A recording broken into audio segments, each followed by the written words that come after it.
The Minnesota Twins got their guy in Derek Shelton, and we're here to break it all down for you. So get strapped in and get locked on Twins.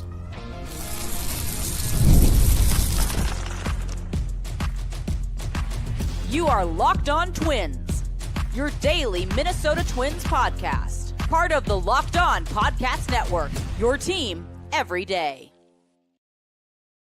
Well, hello again, and welcome back to yet another edition of Locked On Twins. I'm your host, Brandon Warne, and I've been watching the Twins for 30 years, covering them in some form or fashion for about half that, digitally, on podcasts, all that stuff. So appreciate you checking that out. Thank you for making Locked On Twins your first listen every day. We're free and available wherever you get your podcasts, as well as on YouTube.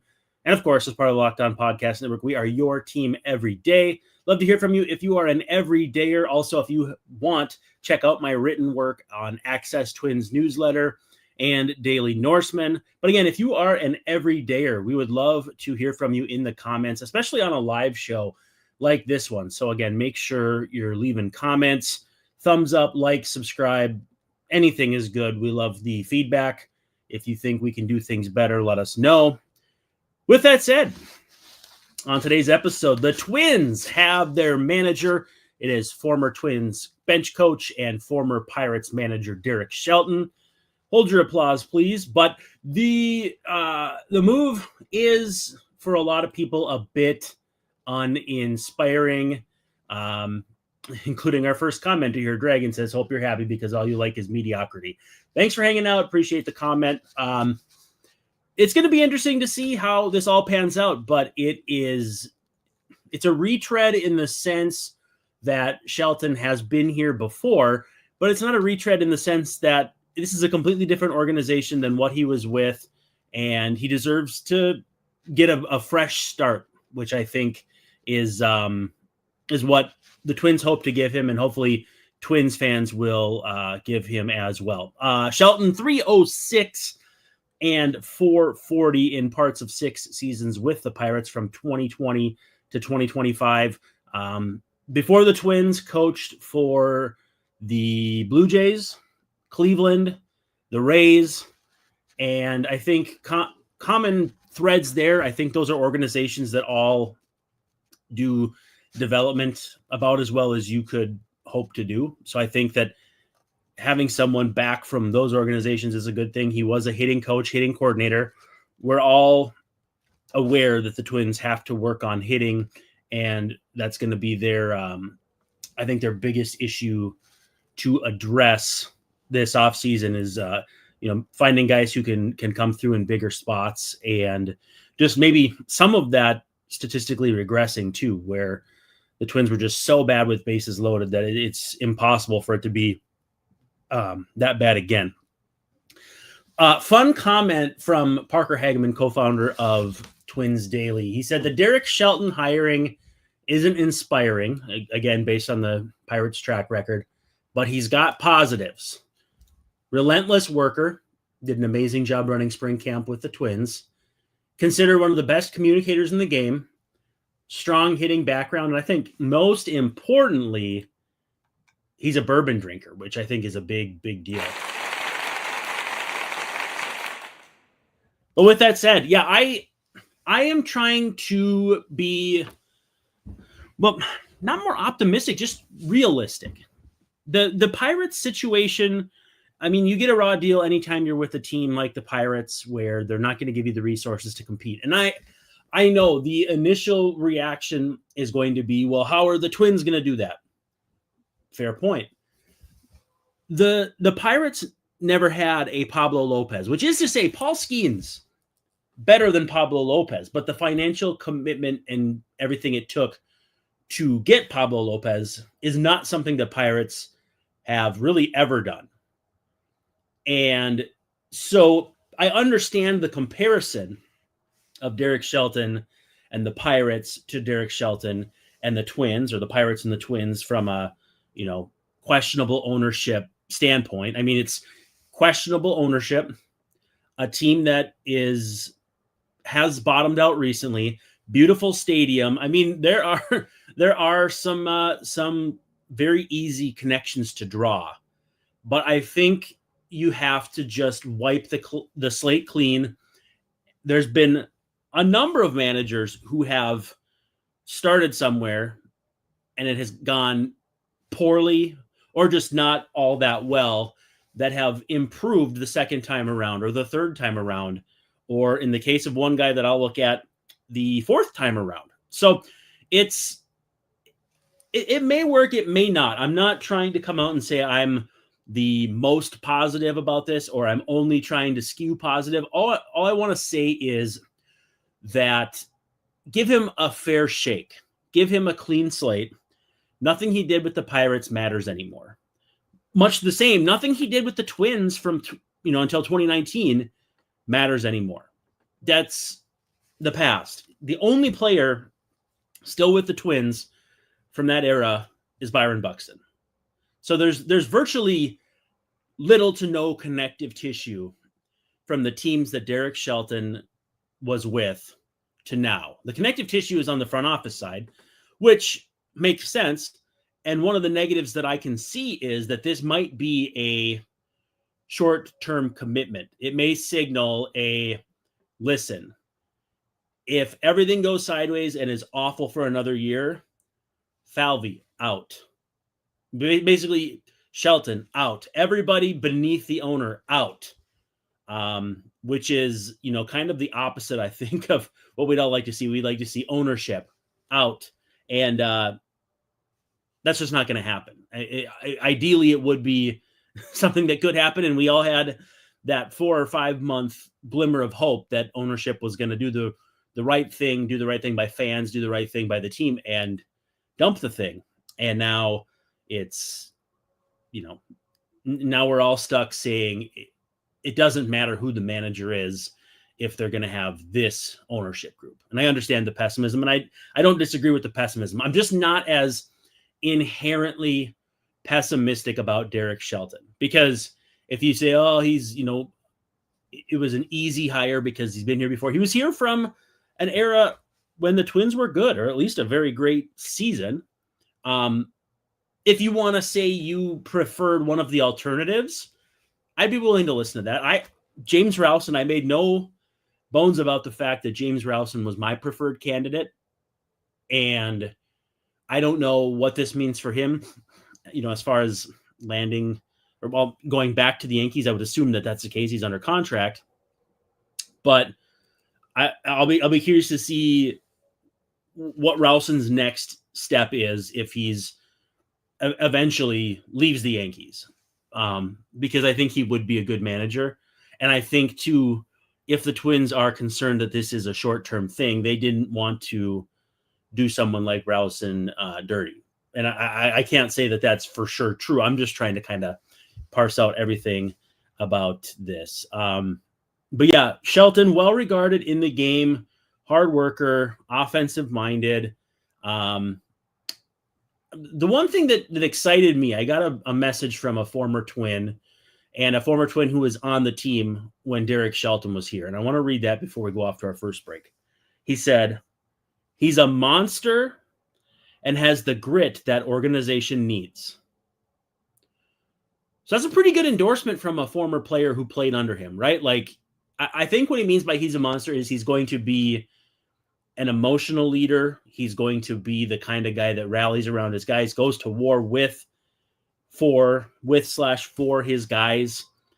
And as far as grit, it seems to me he'll probably wear his emotions on his sleeve a little more than Rocco Baldelli did. And again, I go back to there's no one right or wrong way to manage and show your fire. It just has to be authentic. If you throw stuff and get ticked off and that's not you, players will see through that. And I don't really think that throwing stuff and swearing and causing a ruckus changes that much. But in a situation where you feel specifically slighted, like Rocco Baldelli with the throw home where Whit Merrifield was clearly out against the Blue Jays, I'd be throwing stuff too. I keep a pretty good temper, a pretty good even keel when I'm, at a ball game, but those are the kind of things that would make me go crazy too. I think Shelton is going to be a little bit more of a, wear his emotions on his sleeve, on his face. And then, yeah, like the guy said, gritty. He's He's going to be, I don't know. I think as much as I wonder how this actually makes sense in light of firing Rocco and then bringing back someone who coached under him, I feel as though, and I can't quantify this in this exact moment, there will be an appreciable difference in how these two men manage. Also, as a parting shot before we go to break, come back, we'll talk about positives and negatives. May 5th through the 7th, Twins head to DC to take on the Nationals, who are sniffing around Rocco Baldelli for their manager. It'd be kind of fun to have a Shelty versus Rocco 2.0 with both of them in different locations. We'll see if that happens. But let's shuffle off to break. When we come back, we got pros, we got cons, and a comparison that you'll probably hate, but I think is more on the nose than you're willing to admit about the Twins manager. NFL season is back, and honestly, there's nothing better than being in the stadium surrounded by fans cheering on your team. But let's be honest, getting tickets can be a hassle between the queues, the login screens, and the prices jumping at checkout. It's super frustrating. That is why I use Game Time, the app that gives the advantage back to fans like you and me. Game Time is fast, easy, and backed by the Game Time guarantee that you will always get 100% authentic tickets delivered on time and at the best price. Plus, all fees are included, so the price you see is the price you pay. I pulled up Game Time, and in just a couple taps, I found Vikings tickets right where I wanted to sit and at a price that I was very, very happy with. Lower level seats for under $100. How much better can you do than that? Super simple to buy in the app. And oh, I love the seat views. Let me know where I'm going to sit and what I'm going to see, whether it's a ball game, a concert, you name it. I want to know what I'm going to see. And again, all-in pricing from the beginning of the transaction to the end of the transaction. I know what I'm going to spend, and I love that for me, and I love that for you. Download the Game Time app, create an account, and use code LOCKEDONMLB, and you'll get $20 off your first purchase. Terms do apply, but again, create an account and use promo code LOCKEDONMLB for $20 off. Swipe, tap, ticket, go. Download Game Time today. All right, we're back here and rolling second segment, Locked on Twins. Twins announce 15th manager in team history will be Derek Shelton, former Twins coach, former Cleveland coach, former Toronto coach, former Tampa Bay coach. Twins bench coach under Rocco Baldelli and briefly coached under Paul Molitor. 200 lost seasons with the Pirates, 306 and 440 in parts of 6 seasons. Never finished above 4th. Wow. All the positives, right? And there are some negatives, and I don't want to ignore any of those. The losing in Pittsburgh, while you have to, in my opinion, in my view, you have to give him a clean slate because it's a completely different situation. All that losing, I mean, it's still on his ledger. It's still in his past. Could you spin that positive as, okay, well, he's seen everything that can make a team lose a game and should be able to manage out of it? I mean, that's a thought. I don't know that it's a particularly good one. I don't want to dismiss the fact that he lost in Pittsburgh, but I also don't want to lean on it too heavily because how about this? Let's talk about the case of Joe Torre. Now, I know you're going to say, oh, he had the Yankees, he had the Dodgers. He was fired after 47 games in 1995 by the St. Louis Cardinals. The Yankees brought him in the next year. Shelton managed 38 games for the Pirates, and the Twins are bringing him in the next year.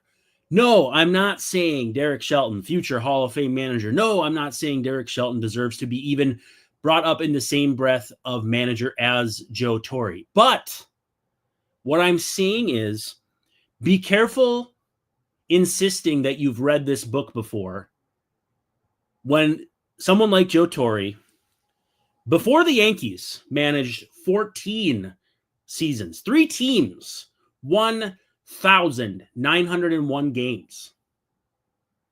Like 14 almost full seasons and won 894 games. If your math is already kind of going, you're thinking, that's not a lot of games. Lost 1,003 games, a .471 winning percentage before joining the Yankees. Let's pull out the on-screen calculator. 471 times 162. That's a 76 and 86 equivalent. And the Yankees said, pick him up. Former catcher, might be something there. With the Yankees, and the Dodgers for that matter, 14, 32, and 994. That's a .590 winning percentage. We'll do a little bit of back of the napkin math here. That is a 96 win equivalent of a season. What is this? How does this apply to Derek Shelton? What I'm saying is this. We know absolutely nothing about Derek Shelton, the manager of the Twins. Much the same as Yankee fans knew nothing about Joe Torre, the manager of the Yankees. Yes, it was a terrible season, a terrible stretch for the Pirates. Yes, Torre was coming off a very brutal stretch with the Cardinals and had managed 3 teams already. I just think we need to be cautious and not overplay the idea that he's going to be a yes man. We have no proof of that. That he's going to be just as bad as he was in Pittsburgh, that the Twins are not going to provide him with resources more so than he had in Pittsburgh. You can make that claim, and I understand based on how things went after the trade deadline that you would think that that's rooted in indisputable fact. I am choosing the path that they're not going to gut this thing. I think that Derek Falvey is going to be competing for his job.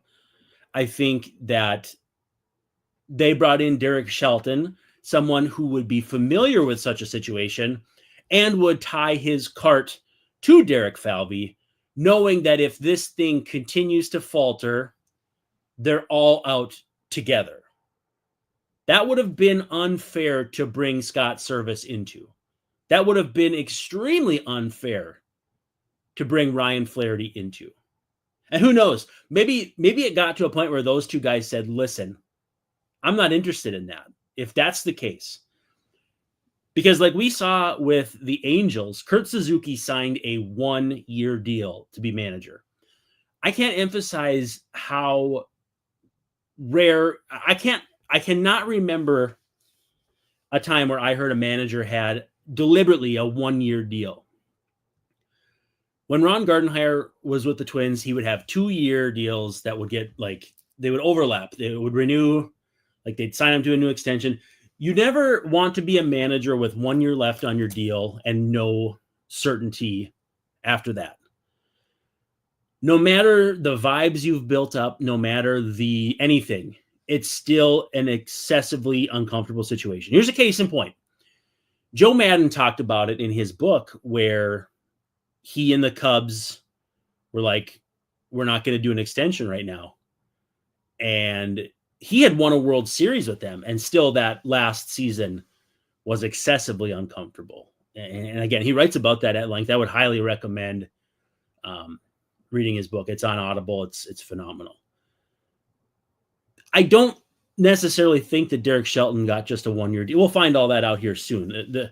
The leak necessitated this news being broken today. The Twins, I believe, were content to announce it on Thursday, an off day of the World Series as preferred by the commissioner's office. But John Heyman got the details, put them out there, and forced everybody's hand. I believe we'll find out. Yeah, Shelton has a 2-year deal. If things go sideways after 1 year and Falvey's out, then it's all bets are off. Falvey gone, or Falvey only team president, and they bring in a new POBO. Say, listen, Derek, you can do the business side of things, but you are no longer in charge of player personnel.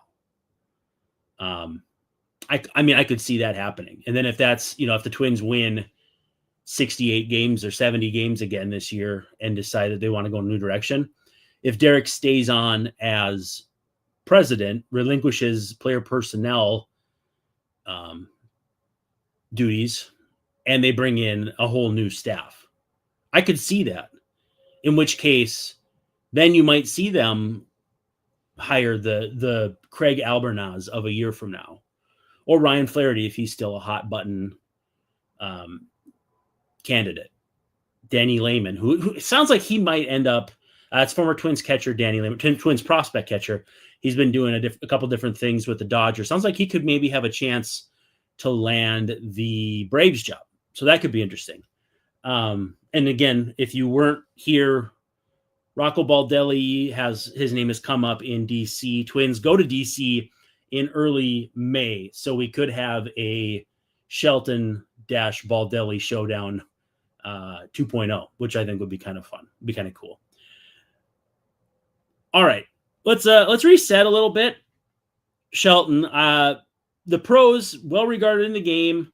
And again, I had been on a chat with a former Twin who played with the team while Shelton was here. And he said, and I quote, "He's a monster and has the grit that organization needs." I'm trying not to overread into that or over parse into it. How does that mean Rocco wouldn't do those things? Didn't do those things? Wasn't a monster? I'm not trying to change public perception, and I'm not trying to do anything like that. But I think, as I said, as we headed into first break, that I think that there will be an appreciable different feeling as to how this team is managed, which is to say, it would kind of shoot a hole in the theory that the game is managed from the executive box in the Legends Club. I don't think that that's as big of a factor as some of the biggest Twins detractors say it is. I think this team will have a different feel based on different types of preparation, different types of, it's going to be a different culture. It's going to be a different identity. It's going to be different. And I think that will alone provide reason for the move from Rocco to Shelton. Because I know, and even I'm questioning it a bit too. If you're going to just go with someone who was here before, why did you dump Rocco in the first place? Or could you not have just hired Shelton as a coach on Rocco's staff and said, listen, Rocco, you get the start of next year, and if it doesn't go well, you get dumped in May, June. Because it frankly is a little unfair to fire someone after the deadline that the Twins had with the team that he was left to manage. Now, if that decision was made that Rocco would not return after the season, if that was made before the deadline, that's a little murky, especially too when there was a report of his extent or his option being exercised. So it gives, you can very easily convince yourself that maybe there's not a grand plan over there. And maybe that's true. I'm not trying to say it is or isn't true, but I'm saying, while I think it was probably a little odd on the surface to fire Rocco and bring in Shelton, I think there will be, like I said, an appreciable difference, a different look, a different feel, a different type of Twins team. I went on Baseball Reference. They do some things as far as adjusted statistics for managers and how much they steal second base, steal third base, bunt, pinch runner, pinch hitter. And they do it on the scale of OPS plus and ERA plus, where it's 100 is the same as the average manager.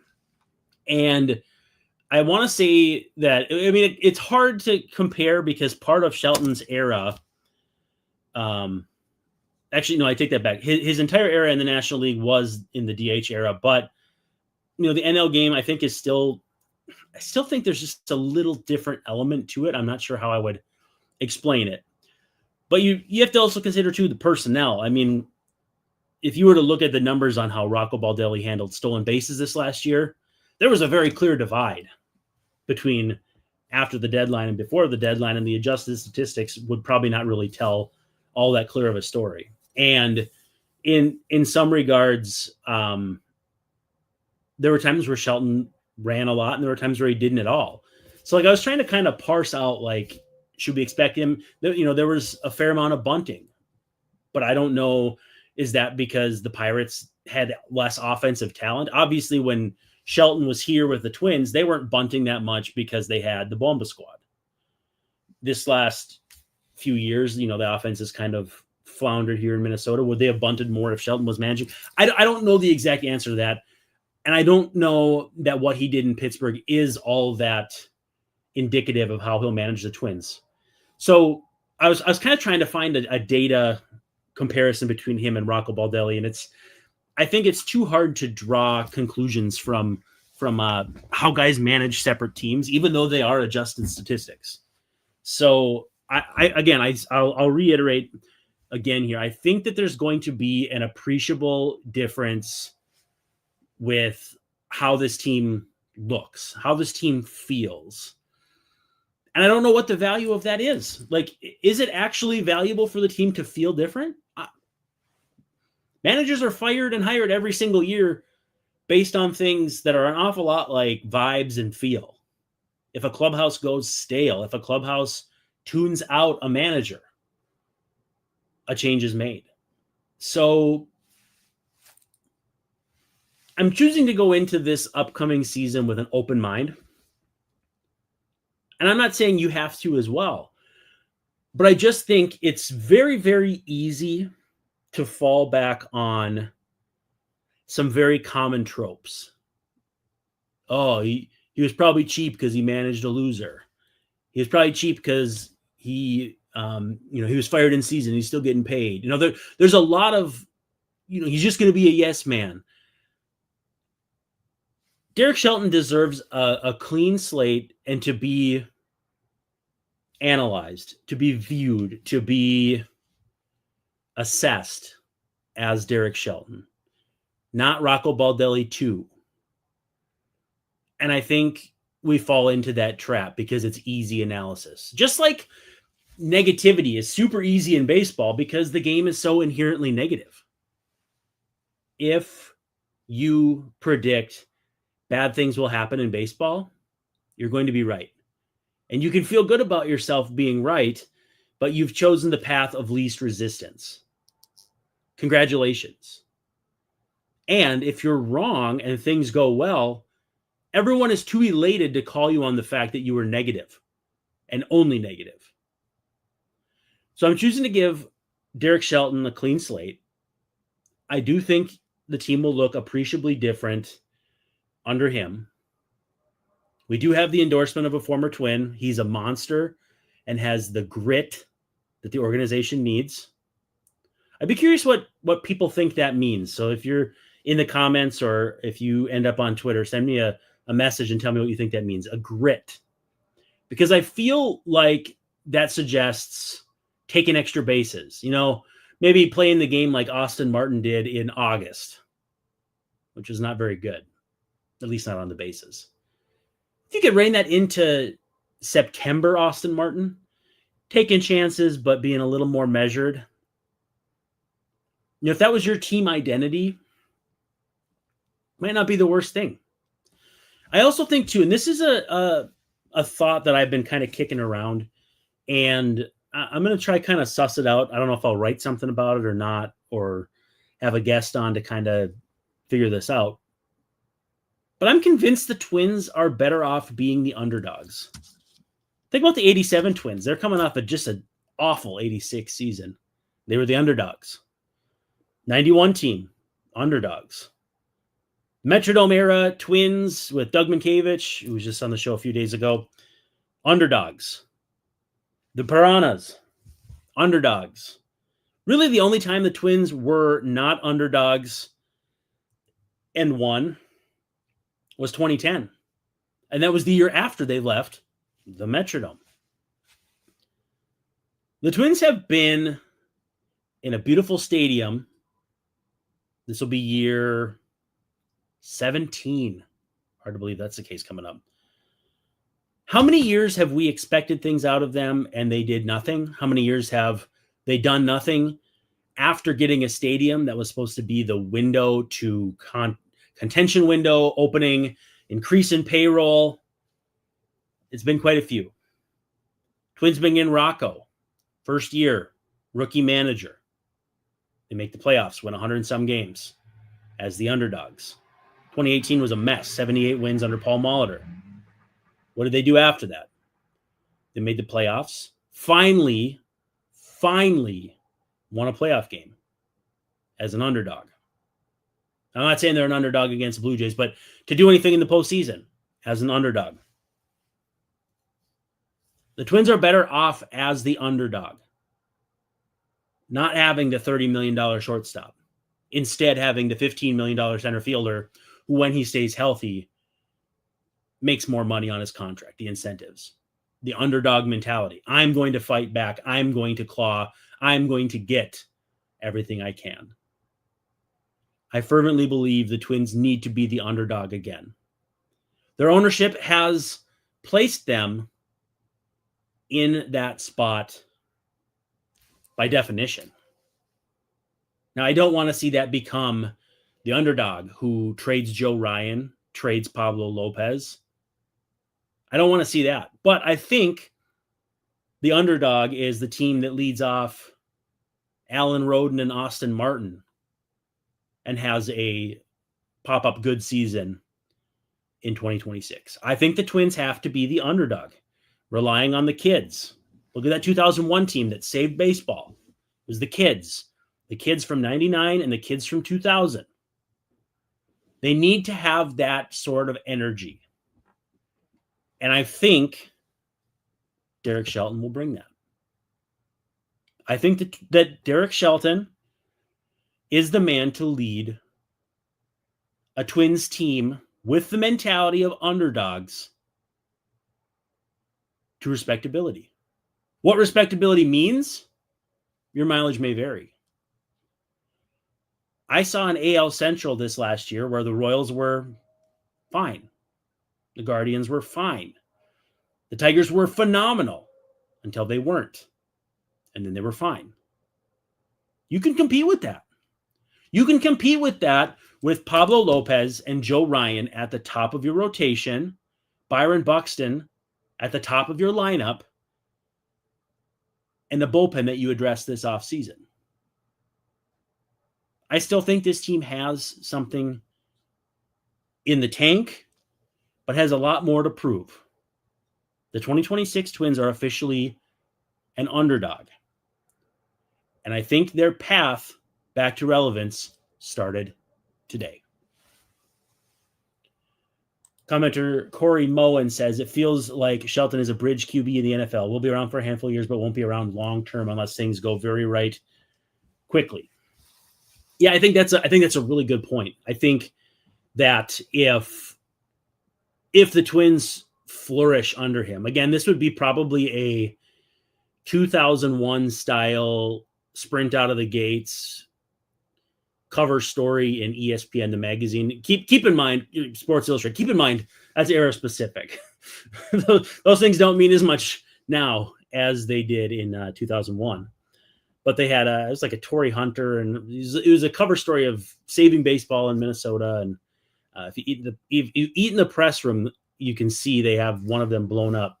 And I think that's the kind of energy the Twins will have to embrace. And if it goes well that way, they're not going to address the Shelton situation as far as like, hey, let's give him an extension of 3 years, 2 months into the season because it's going so well. But I think if they play respectable baseball relative to their talent level, less their inexperience, if he can keep the arrow pointing in the right direction and keep things moving, yeah, he could be more than a bridge manager. But realistically, yes, this does feel like if things don't go well, he will go, Falvey will go, and they're all inextricably linked. I think that's a fair, valid point. I think that's probably the case. I just also think, though, again, the Twins are going to be the underdog. They need to relish that role, because when there are expectations, historically, they have not lived up to them. Corey has another comment. I think the grit is the work ethic, blue-collar attitude he will bring. Old school isn't the right term, but that's what people will say in that regard. Yeah, I mean, if you want to say old school as in older school than what we're seeing a lot in baseball now, I could see that. Not, put it in his ear if he disrespects the game, spikes up at second base, any of that sort of stuff. But more of still reliance on the data, but more gut feel stuff that people have been asking for. And will it work? Will it not? I don't know. But I do think, again, I'll reiterate if people are just joining, that there will be an appreciably different look and feel to this team, which is going to be so refreshing after how stale and how just icky the vibes were from the trade deadline on. Really, the All-Star break on.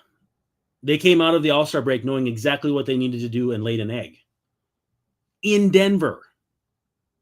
And I think in Pittsburgh after that. Like it was literally, maybe it wasn't Pittsburgh, but it was literally, they're coming out of the gates with a couple of very winnable series, and they didn't do that. And the team vibe has been just nasty since then. I think that the Shelton-led Twins in the spring will have a much lighter, looser,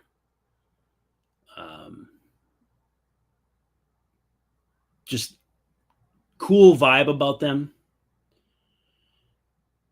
And I think that will hopefully draw fans back, short of, this is going to be a division champion winning team. Maybe it'll be a young and fun team. I think that's what you got to sell, is keep Lopez, keep Joe Ryan, obviously keep Byron Buxton, and say, hey, we're going to surround these guys with some exciting young kids. Walker Jenkins, Emmanuel Rodriguez, some guys you remember too that are still not that old. Matt Wallner. There's still enough talent to make some noise in the AL Central if they just don't give up. And I understand why, after the trade deadline that we just saw, Twins fans think they're just going to give up. I'm not ready to do that yet. Well, this has been a therapeutic 40 minutes. Twins adding their 15th manager in franchise history in Derek Shelton. If you missed it, make sure you go back and listen. I did make a Joe Torre comparison that's not as crazy as you might think, so go back and check that out. I do want to say, too, thank you for making Locked On Twins your first listen every day. For your second listen, we are still running Locked On MLB Game Night, every game, every night, which is one game right now. We're in the World Series, recording in the midst of Game 5. Magic Johnson said it's a very pivotal game. If Magic said it, it's got to be true. But until a World Series champion is crowned, we will have MLB Game Night, local analysis on a national scale. Find MLB Game Night on Locked On MLB or on YouTube or wherever you get your podcasts. With that said, I want to thank you all so much for hanging out. It's a big news day. Twins hiring their 15th manager in team history, Derek Shelton, after parts of 6 seasons managing the Pirates. Give him a fresh slate, folks. He deserves that. I want to thank you for hanging out. This is Brandon Warne. This has been Locked On Twins. I am so glad you were here, and we'll see you a little later. Actually, how about this? We'll see you tomorrow night.